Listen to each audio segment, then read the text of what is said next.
So the windshield washer motor stopped working on this car,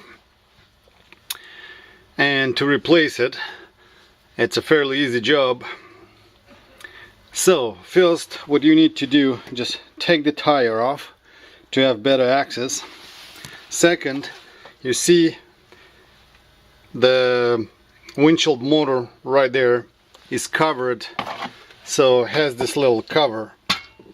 So what you need to do is just remove 1, 2, 3, 4 screws on this side and about 3 plastic rivets on the bottom to remove this cover. Okay, now that you remove the cover, you have easy access. So what you need to do is pull this rubber T from here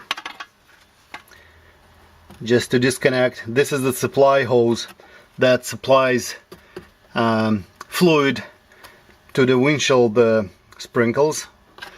Okay, then you need to disconnect the electrical connector. This is a squeeze type. You need to squeeze over here or use a flat screwdriver to insert it on the bottom, and that kind of helps it to remove.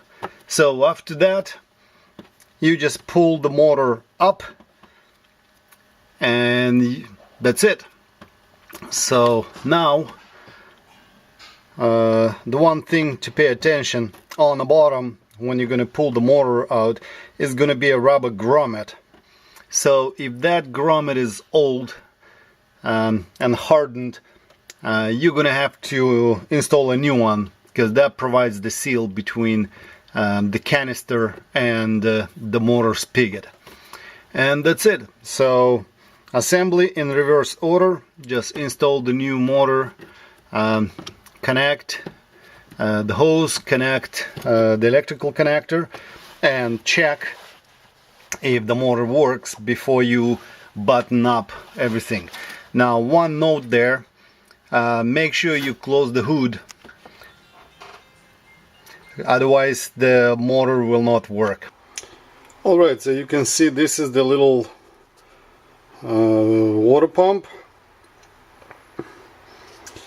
So this is the little tab that the connector snaps in, kind of like that.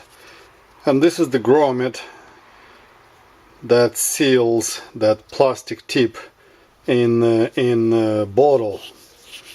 So that's what I was saying, that if this grommet gets hardened or cracked or something, you're probably going to need to replace it. Now, most often this thing is, if you buy new, they do sell them with the new grommet.